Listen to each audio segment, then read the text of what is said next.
So hi everyone. Thank you for coming. Thank you for coming to today's dialogue session, run by Honua Scholars. We're a STEM mentorship organization, and we're trying to raise STEM awareness and grow and nurture future STEM leaders in Hawaii.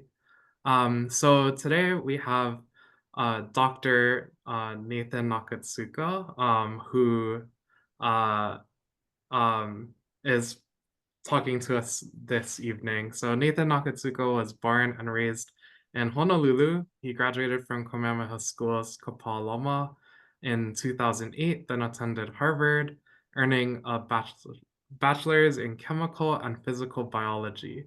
He then obtained a master's in philosophy and genetics from the University of Cambridge on a Gates Cambridge scholarship, working at the Wellcome Trust Sanger Institute with Ines Barroso. Nathan received his MD at Harvard Medical School in the Harvard-MIT Health Sciences and Technology MD track and his PhD from the Systems, Synthetic, and Quantitative Biology PhD program, working in the laboratory of David Reich on population genetics of South Asia and South and North America of South Asia and South and North America. He currently is a psychiatry resident at NYU and postdoctoral fellow in the laboratories of Rahul Satija at the New York Genome Center It's and fine, no. Nice Eric meeting. Nestler at the Mount Sinai School of Medicine, working on single-cell analyses of neuropsychiatric traits. He is married to Michelle, who also is Native Hawaiian and born and raised in Hawaii and went to Kamehameha schools. In Nathan's free time, he plays tennis, does long distance running, lifting weights, hiking, and activities with his church. So thank you again, Nathan, for volunteering your time. I think you're on the East Coast, so it is a bit late. So we really appreciate having you here. And I'll hand it off to you. Thank you. All right. Aloha mai kako, aloha hiahi, o Nathan Nakatsuka ko'ui no he kanaka no Honolulu, Hawaii mai au no ke ahupua'a o Kapalama, ka mauna 11 o Kapalama. Make au e mahalo nui I kauka Kyle Yoshida a me ka Honua Scholars no ke Papa Kuhi Kuhi. Hi everyone. Good evening. I'm Nathan. I'm Kanaka Weavy from Honolulu, Hawaii. I was born and raised kind of around the Alewa Heights, Nuuanu Valley area on Kapalama Ridge, and I want to thank Kyle and all the Honua scholars for inviting me to give this lecture. So I was told by Kyle to do first start the presentation on some background of how I grew up and how I got to where I got to go. So you can also ask any questions along the way. You can use chat feature or otherwise. And I think maybe Kyle can interrupt me or someone if they have questions. So yeah, as I said, I was born in Hawaii and kind of grew up in Kuala area. I was second of four boys. I went to Kamehameha for elementary, middle, and high school.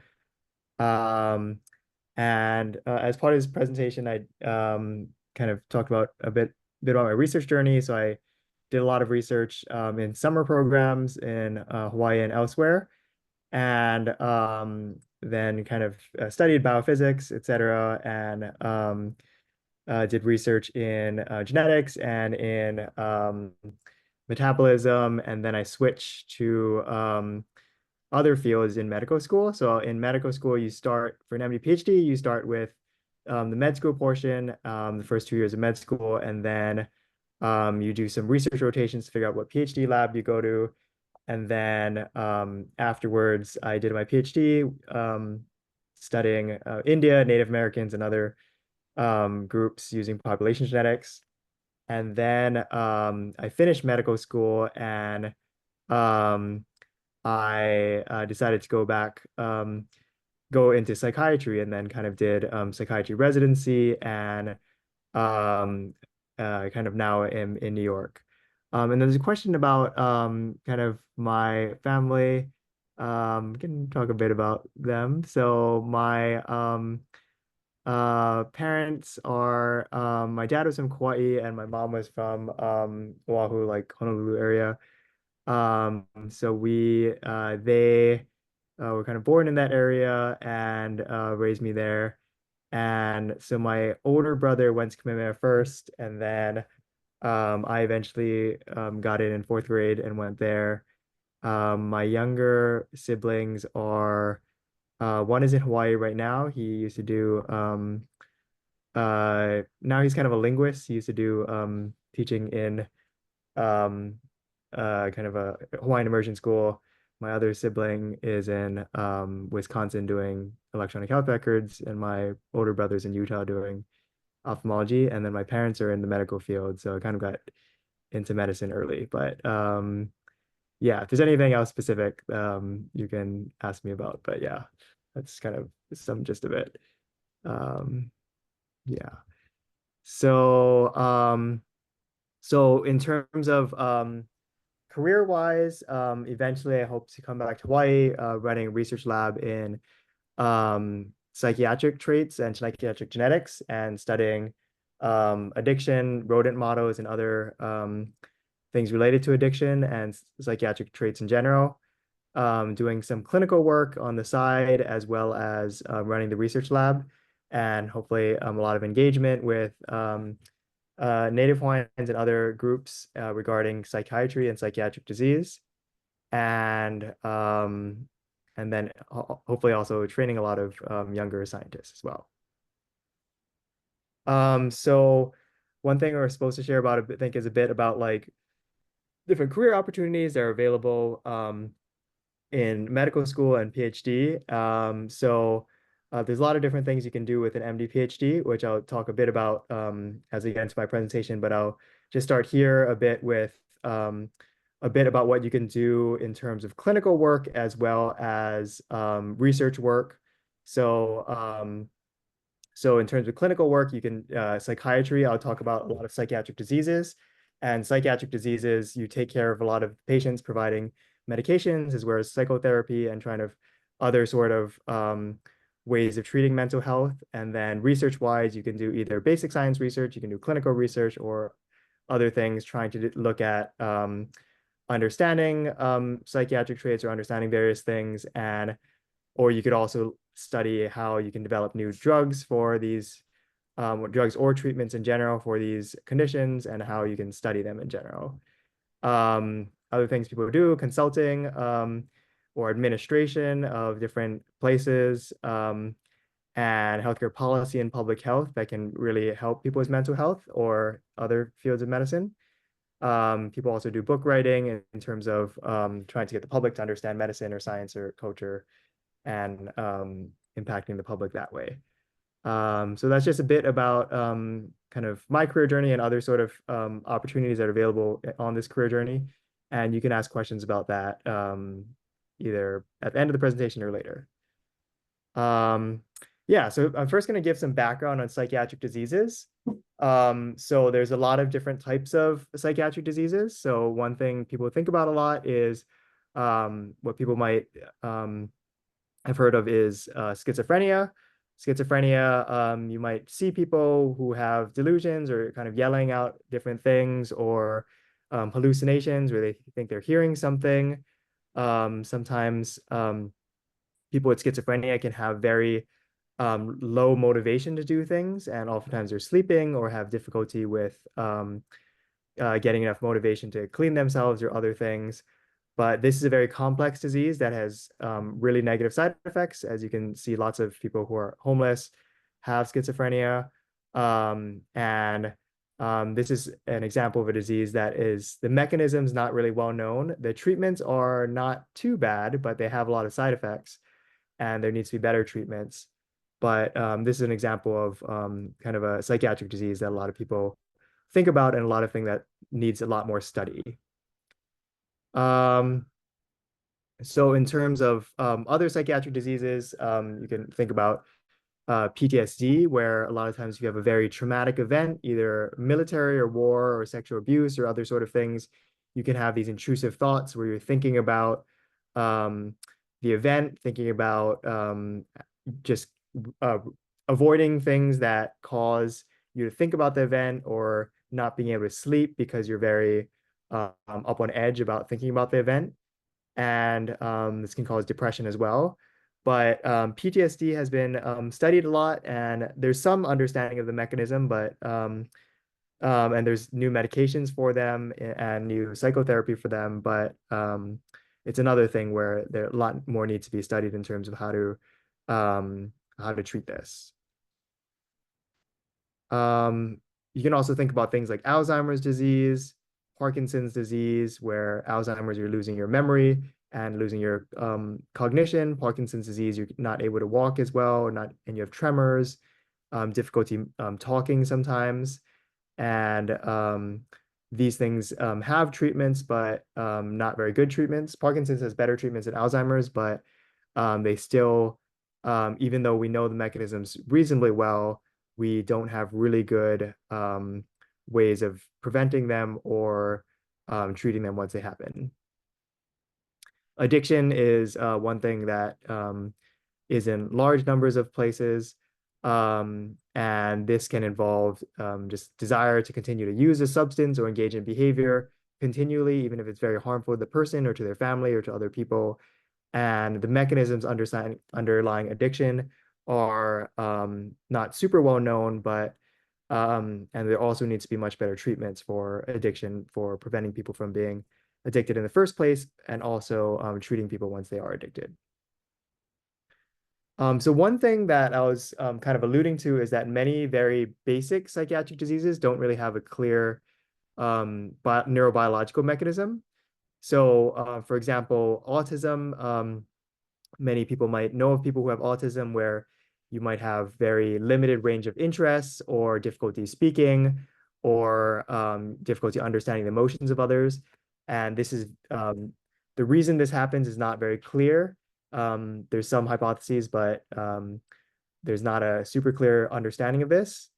Depression is something that's so common, but yet the understanding why it happens is really not super well understood in terms of neurobiologically. So people can get, when they're depressed, they can get very low interest in activities or decreased motivation, and they have changes in sleep and appetite and concentration. And a lot of times this is causes them to not be able to do very many things in life, and yet there's not very well-known mechanism for why this happens. Bipolar disorder is similar to depression, except that you can have manic episodes where you get tons of energy, you can get psychotic, you can have impulsivity, and sometimes do things like go on flights to all these random places and buy tons of food or tons of other things that you wouldn't otherwise do, and not sleep for multiple days on end. Anxiety is another very common thing, but yet the understanding of why it happens is not super well characterized. So why would you want to study these? I think one reason is just to understand what causes them, and what causes them to start, what causes them to continue, and then also to categorize them better, because sometimes these diseases might overlap, and this can cause it to be difficult to understand what exactly is going on. Sometimes you can be anxious and depressed. You can be psychotic and depressed. You can have all these sort of things that are combined, and trying to understand them better is really important. And also for treating them, it's really important to develop new treatments for all of these diseases. Biomarkers are important. So in fields like cardiology, endocrinology, other fields like that, you have these biomarkers where you can tell how well the treatment's working based on the biomarker in the blood or other sort of things. And there really aren't biomarkers in general for psychiatric diseases. So we need to develop new biomarkers for, or any biomarkers for these diseases. So normally you study psychiatric diseases in both humans or in rodents or in other species. In humans, you can image the brain using MRI, using EEG. EEG is kind of like you're looking at the brain waves in the brain over time. You can ask people to do different tasks and study how they respond to different incentives. You can do brain stimulation during surgery if they have epilepsy or other things. For whatever reason you're in the brain, you can stimulate certain areas to see what happens during that. You can also see some of the times the medications were discovered by chance, and then once you find that how the medications work, then that helps you to understand the disease a bit better. And you can also study the brains of people who have the disease who died, and what are the differences between those brains and the brains of people who did not have the disease. Genetics is also important for understanding genetic variants associated with the disease that can help you understand the biology of the disease. And you can study all these same things in rats and in mice and other organisms, except that in these organisms, you can manipulate them a bit more to understand exactly what's going on, whereas you can't really do that in humans. So what I study is called single cell genomics, where you're basically looking at individual cells on an individual level. Just very brief background on DNA and RNA and protein. So usually you start with DNA, and DNA is in every single cell of the body, and the DNA is transcribed to what's called RNA, and that's translated to protein, which is the things that are effectors for the cell that do lots of different things in your body. There can be DNA mutations in the cell that can cause changes in how the cells work. And you can also measure these DNA mutations or the RNA as well as a protein and see what happens in all these different cases. So single cell genomics takes each individual cell and sequences them to see either what's in the DNA of them or what's in the RNA of them or the proteins of them. And you can do a lot of different tests to be able to study what's in an individual cell and then sequence each individual cell and figure out what's going on. So the reason you study single cells is because single cells are basically, the image is not coming up. But basically, if you think about it, it's kind of similar to if you have the difference between a smoothie versus a fruit salad. A smoothie, you kind of like mix up all the different fruits together. And if you give me two different smoothies that are different, I can say, oh, well, one tastes better than the other because it tastes more tart or whatever. But if you give me two different fruit salads, I can take out the different components and tell, oh, the strawberries are more intensely flavored in one fruit salad versus the other. And the pineapples are different than the others. And so single cells are kind of like that, where we can tell each individual cell and how they're changing versus mashing them all up and kind of confusing them. So that's why it's helpful to study individual cells as opposed to kind of mashing them all up together. So the brain has a lot of different types of cells, and that's what makes it important to study single cells, because there's lots of different types of neurons, lots of different types of things like astrocytes, microglia that are affecting lots of different things in the brain, and they should all be studied individually. So the neurons are here, and they're different than the astrocytes that are all playing different roles in the brain. And when you're thinking, there's different aspects of the cells that are changing. The different brain regions are also different. So you can get a stroke or get a hit in the head in one part of the region, part of the brain, and you have a certain thing that happens to you that's different than if you had a death of another part of your brain. So if you take out a certain lobe of your brain, then sometimes you can have difficulty speaking, versus other lobes you can have difficulty seeing or difficulty walking or having balance. And all the different parts of the brain are very different from each other. So as I was noting, you can study all these different elements in individual cells, and that can be very interesting for understanding what's going on in the brain over time. So yeah, just to say that it's very complex. There's lots of things going on. You don't have to know anything in the slide, but it's very complex. So there's lots of different ways you can study it, and we look at different parts of the cell. And you can use this to study the brains of people who had, say, schizophrenia or autism, and look at their brains when they die compared to people without the conditions. Or you can study the brains of people who are living, who might have a cancer or brain surgery, and look at those cells compared to people who don't have those diseases. You can study rats as well who have models of autism or Alzheimer's or other things like that. Addictions are one really big thing, which I study a lot, and you can use models of addiction that make a mouse or a rat addicted to cocaine, addicted to methamphetamine or alcohol or weed or anything like that. And that's some important way to study addiction. Yeah, so as I was saying, you want to figure out what happens in the brains of people with the psychiatric disease versus those without the disease, and also want to find out how you can reverse those changes. You also want to figure out how these various psychiatric medications work so that you can develop new medications and also understand why they have certain side effects. Because a lot of them, people stop taking them because they have side effects.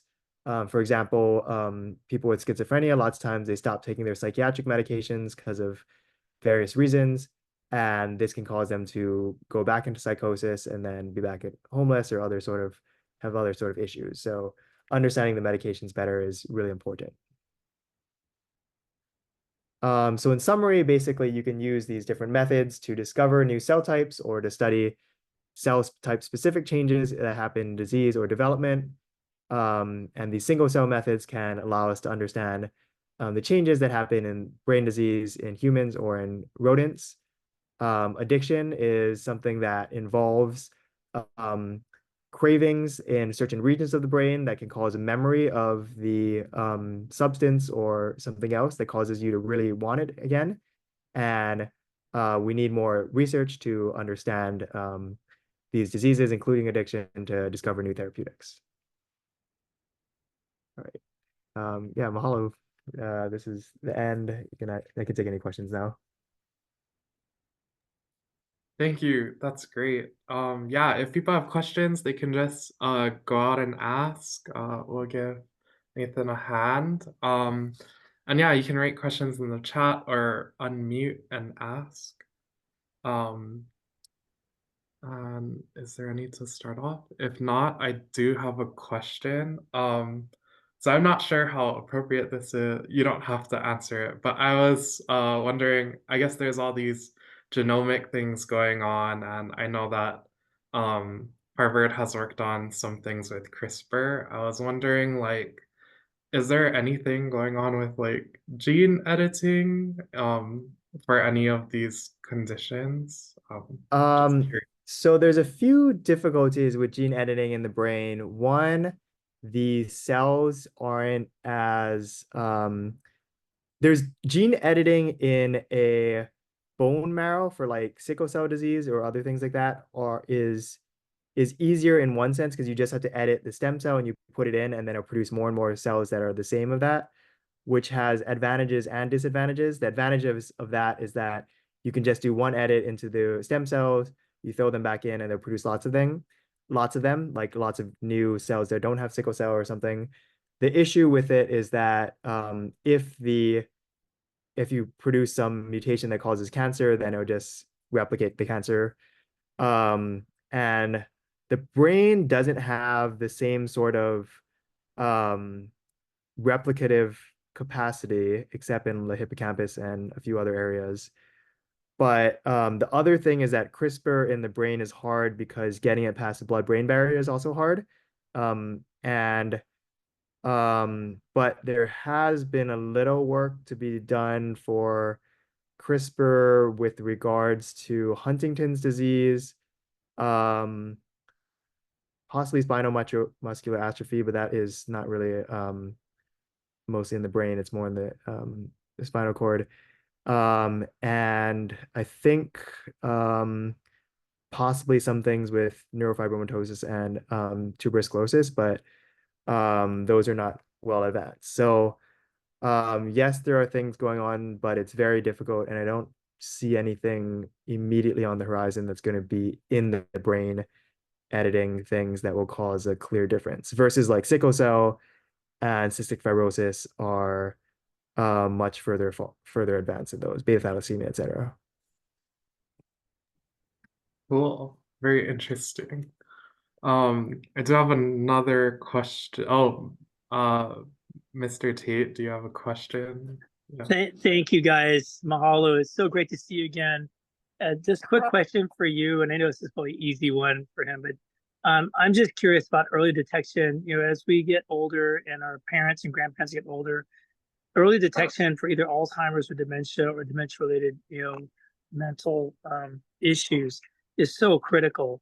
And this is a two-part question. Number one is on the elderly side, but also on the adolescent side, autism, Asperger's. Mhm. So I keep hearing those two words: early detection, early detection, early detection. Yeah. What methods are we using to get? I mean, how early is early detection? Yeah. What So tools are out there currently that let you get on this quickly so we can, start addressing or treatment? yeah, that's an extremely good question, and it varies a lot depending on the disease. So, for example, Alzheimer's and Parkinson's, there are some ways to image the brain to find the amyloid plaques or the tau tangles earlier. There are some studies trying to find exosomes or other sort of things that try to detect the changes earlier. The question is for Alzheimer's, you don't have and Parkinson's, you don't have a super good preventative treatment, except now we have some um, antibodies that kind of will clear out that amyloid plaques that might be useful, but um, early detection there is important, but given we don't have super good treatments yet, it's not it's something that is being worked on, but is not super clear what you do with the results, even if you find out what's happening. But one of the reasons you do want to find out is also to figure out what are the earliest events that are causing it, and if is there any way to prevent it, nip it in the bud. Autism, schizophrenia, etc., are very difficult because they're probably based on things that are happening either in schizophrenia case, maybe in the adolescent time when there's over pruning of certain neurons. In autism, Asperger's, etc., probably some early genetic insults that are in their genome that are causing neurodevelopmental problems like very early on. So there's different types of early detection. You can do biological early detection, or you can do like have them play in there's these complex sort of tests for autism that you can do early on that take hours. Actually, you have them play in different ways and see um are they able to recognize emotions on different faces, or are they able to do they have what is their range of interest and stuff like that. But so that's there's several types of detection for that. The question there too, even for autism, is like, what will you do with the information? Because you don't have super good treatments. Yeah. There are new things like glasses that can kind of decrease the amount of stimulation that they have. And that could potentially has shown some efficacy. There are treatments that are like more group-based therapy that can help as well for all different types of autism, or ways to help them recognize better emotions in other people, and yeah, be able to have better socialization skills. But yeah, those are for that. So everything else, yeah, there's lots of um like depression would be a good one. Bipolar disease would be a good one, where you want to like try to find mania before it starts. So one thing you can do is phone apps. So like someone who's going manic, sometimes they'll start texting people at higher rates or other things. And there are new phone apps that have been developed that try to track that beforehand to see, are they spending more doing other things that are out of ordinary that could then signal to the psychiatrist, oh, they have to bring them in to prevent them from getting manic. Interesting. Wow. Yeah. I want to say thank you so much for going in this direction. I know that with Honolulu Scholars, the goal really is to provide insight and perspective to young people looking at following in your track, right? Taking that direction. And just model for it.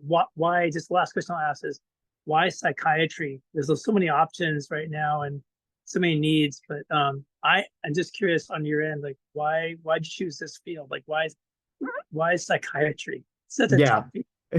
I used to say I was going to go into cardiovascular disease or something like that when I was in high school or middle school or something, because just because of the high rates of cardiovascular disease in Polynesian populations.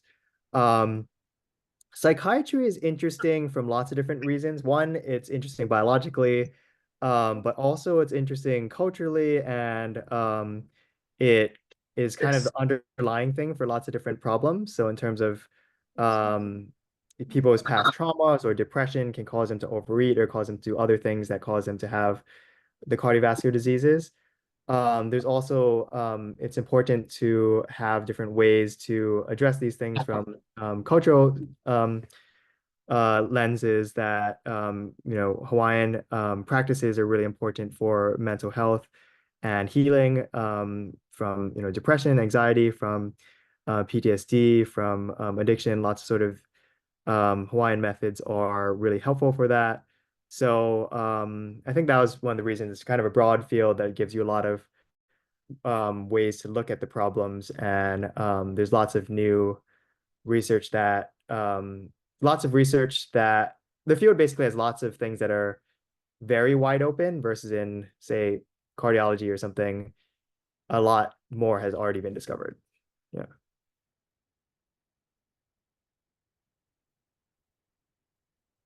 No, I think he's on mute. Are you on mute? Wait, I think you're on mute actually. Mr. Tate, you're muted, Yeah. but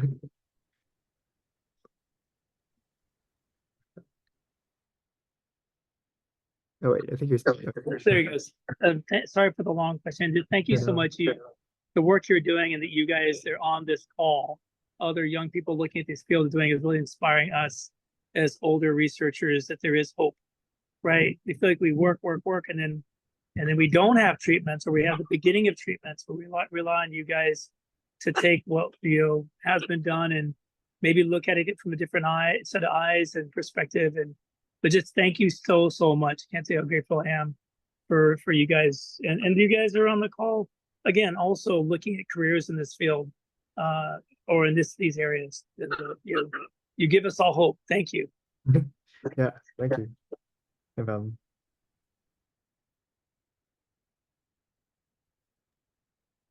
cool. Talking about the future people looking for careers, we do, and everyone on the call, we do have a raffle every dialogue session. So our raffle winner today, I'll put your name in the chat, and then if you could message me back with your email so that I can email you your $20 gift card. But yay. And then if anyone else has questions, they can chime in. Yeah. I have a couple questions. Thank you so much as well, Nathan, for giving your time today. Sort of going off of what you were just sharing about cultural practices for Native Hawaiians, I'm just curious, in relation to your career goal to, I think, return home, I think is what I heard, and inspire future Native Hawaiian or Pacific Islander students who maybe want to be in STEM or specifically be in medicine. Could you speak a little bit more about some of those cultural practices and cultural approaches to psychiatry, just for students that may not be, or who may not be unsure, and may think that they, can only look to like a Western approach to psychiatry? I guess, like, in your experience, what has been um, your, I guess, approach to psychiatry? Like, do you often get a chance to use these cultural practices or other cultural forms of treatment for diagnosing as well?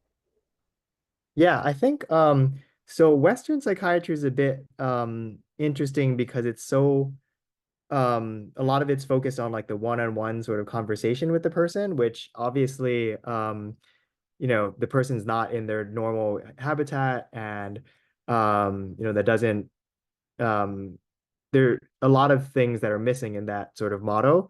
So in Western psychiatry and lots of these neural places, they've been kind of adding it on with like these group therapy and other sort of things.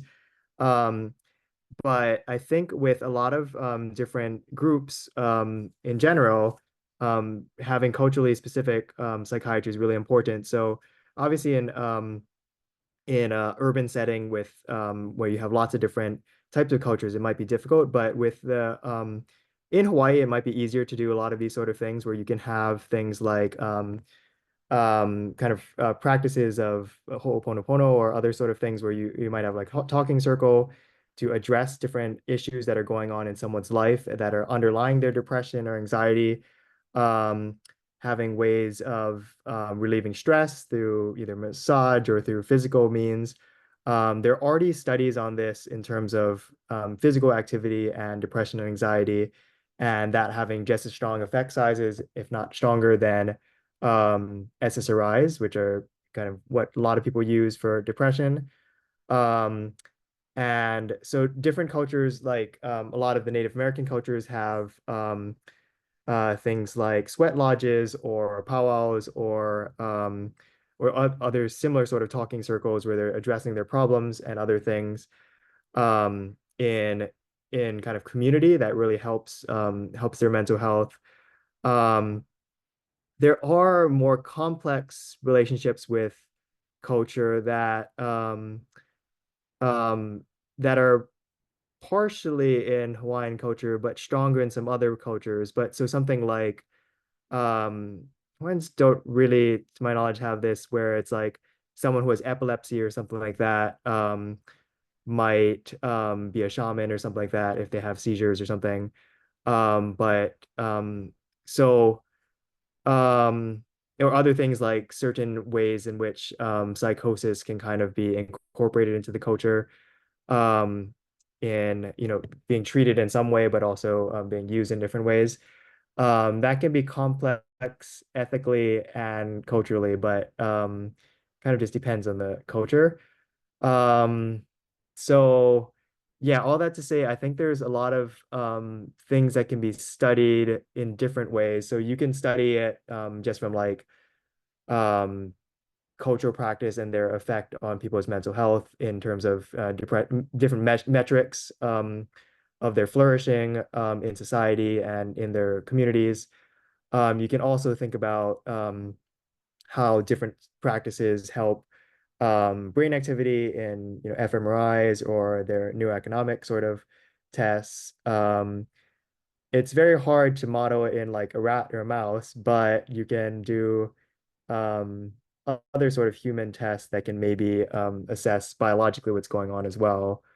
So yeah, I think a lot of these things can be studied and but also be a way to kind of involve the community as well while people are doing these culture practices um, and studying them at the same time. Some people have been doing this with powwows or also I mean, this is not a great example, but sometimes you can do preventative care in like African American communities have like barber shops where they go and do like or churches where they go and do prostate cancer screening or breast cancer screening or other sort of things like that to improve awareness. But you can do some sort of similar thing in I don't know, luau's or other sort of lots of different things you can do, I guess. Yeah.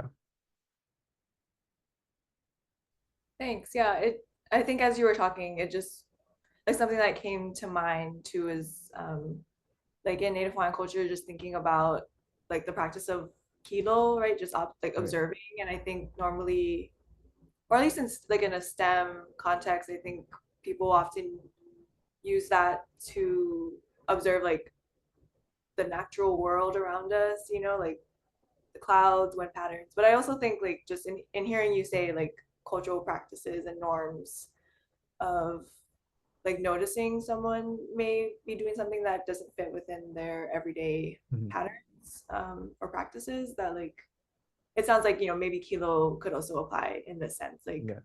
observing your family members, community members, and like really relying on relationships, I think is what I'm also hearing, and using Yeah. that to be more proactive, I guess.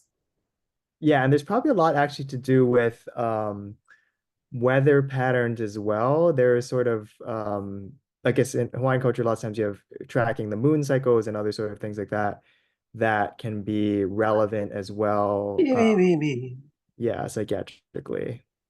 So there's probably a lot more to that, but I don't know too much. Yeah. I think I would like to encourage you to go deeper and explore more about what cultural practices within the Hawaiian context. Um, I don't think you answered the question sufficiently, and I think it would have been better to say I don't know. Yeah. I think kilo is a good thing, but I think you missed a really important point, which is la'au lapa'au. Hmm. And then, haku ho'oponopono, I think you need to go deeper. I think you need to explore that. And then I also think you should explore Lomi Lomi and talk to those practitioners more deeply to have a better response, because it's grounded in practice. It can't be co-opted, which is what people are doing, is taking ho'oponopono and using it by another name. And I know where your heart is, but my comment is just to be more, it's beyond that, right? Yeah. Hawaiian practice is spiritual. And so I encourage you to go deeper, and those kumu, those sources will come to you. Even though you may be far away, it's still possible to be anchored back at home. Yeah, definitely. Yeah. I think the most important thing about this is, cultural humility as well. Just the people guiding all these studies are the people themselves, doing the practicing for these. So I don't think the researchers should be the primary ones kind of driving a lot of things. I think these Yeah, practitioners. but I think you shouldn't view yourself as a researcher. Yeah, I need to be a practitioner as well. Yeah, you gotta, when it comes to culture and us as Kanaka, we are also scholars. We also are Kanaka first. We are family. I encourage you to explore the practice, because you can be both. And that's even more definitely. cool. Yeah, that's You could be both. And so I really encourage you to go deeper. And if you have questions, don't hesitate to call me. yeah, that'd be great. Thank you so much.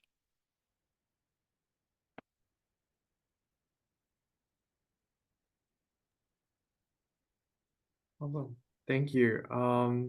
Yeah, is there anything else that anyone wants to ask? But yeah, thank you, Nathan. This was really great learning about everything. I was wondering, like, for someone who is trying to, I guess, get into the path of this MD PhD thing, do you have any tips for kind of younger students who might just be in high school thinking about different pathways? That's a good question. Lots of tips. I think being um open-minded to lots of different pathways that are available is really important. And yeah, just being willing to explore a lot of different things, and a lot of different opportunities that you might not have thought of before is really important. Other than that, another thing, obviously, trying to stay grounded and going home a lot and just being really involved with the community as well, which can be difficult if you're very far away. And then other things would be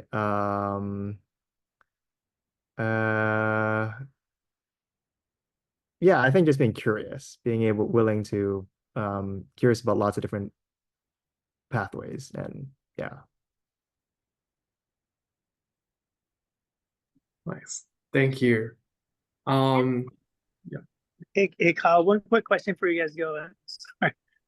Sorry, but just I know right now with JABSOM and their work, they just did the re-rankings, and I'm really stoked that the JABSOM has been ranked higher. And I think as the other Kumu was saying, I think that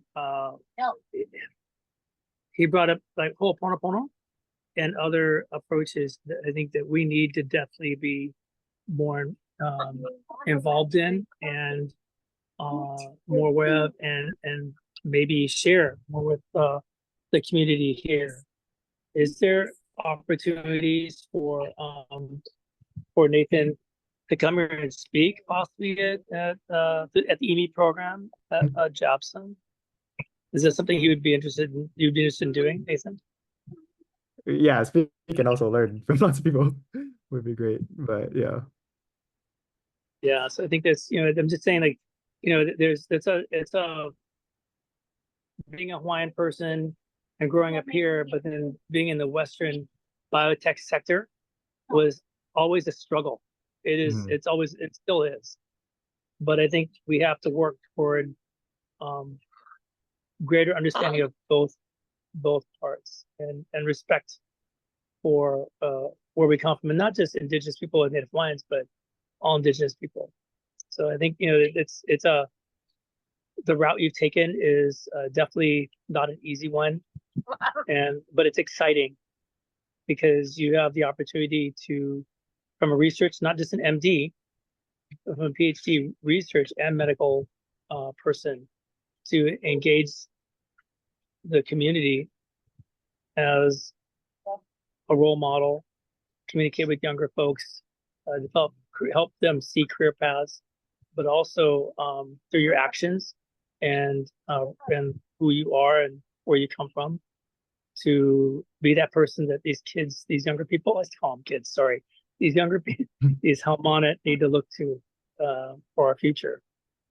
So just, yeah, if we can get you here, man, I'd love to have you come here and speak.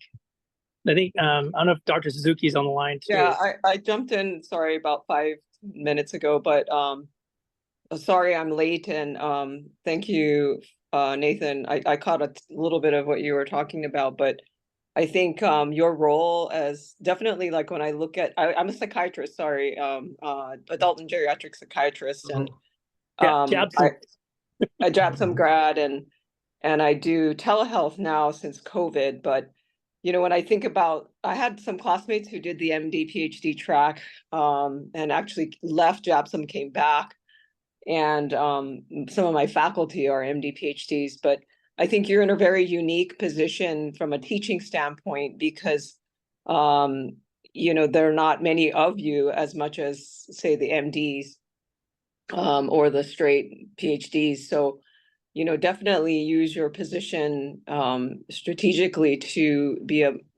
I think you're in a key and critical role to do a lot of that teaching. I really somewhat regret that I haven't done more of the research component. I'm such a clinical person, and I love like the hands-on patient care stuff. And when I see my mentors who are these MD PhDs, I can see how much they inform each other, the 2 degrees. And so, yeah, kudos to you. Yeah, thank you. Yeah, I think we need people from all sorts of walks that everyone can help. Yeah. Awesome. Thank you. Yeah, thank you again for sharing all of your input. Do you have any last things you want to say? If not, yeah, thank you. But I know you're, yeah, go on. Oh yeah, I was just gonna say thank you for everyone being here, and yeah, looking forward to seeing everyone in person as well. And yeah, thank you for volunteering your time. This was a really great dialogue session. For those of you joining, we have this third Wednesday of every month. And probably November or December-ish, we'll have some in person on Oahu with some food, and we can meet up and kind of meet each other and stuff. And other events that Honua Scholars has is the Laulima Symposium, which will be happening in November. So sign up to our email list for that. And then, yeah, definitely sign up to our email list. Follow us on social media, Instagram, YouTube, Facebook, everything. But yeah, thank you again, Nathan, for joining us. And that'll be all. Thanks. Thank you guys. Thank you, Kyle. Thank you, Nathan.